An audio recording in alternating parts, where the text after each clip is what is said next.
Okay, good day. I want to teach you guys how to take the torque converter bolts out of a Subaru.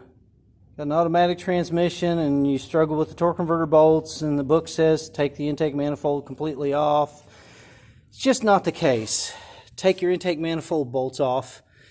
You got 1, 2, 3, and then 4 on the back side there somewhere. Get those 4 off, and then you go over to this side and take these 4 off. I don't know, 1, 2, 3, and then 4 on the back side. Get all that done. And then take a block of wood, 2 by 4, put it right there. Then, as you can see, you have an access right down there. When you put that 2 by 4 in there, you can get through the hole.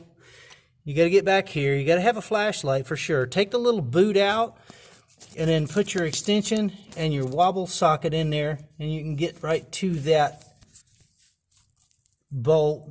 There's 4 of them. See my little wobble socket back in there?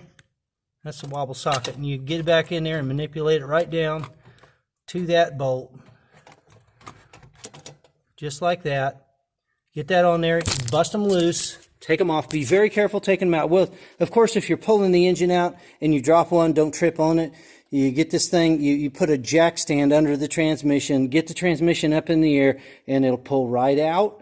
You don't have to ever really take the intake manifolds off of these things unless you have something going on down on the deck of the motor, which is just, it doesn't happen.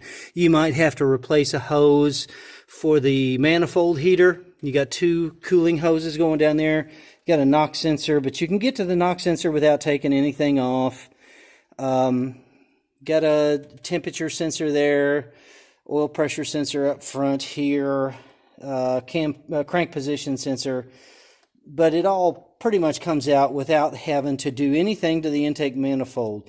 Always have a set of intake manifold gaskets on hand just in case you tear one up. But generally you can reuse them. It's just anytime somebody tells you to pull the intake manifold on a Subaru, there's really no need to unless you're going to split the block, really. So post any comments or any questions you have. Again, very simple. The engine should come out in no time at all. It's not a big deal to pull these engines.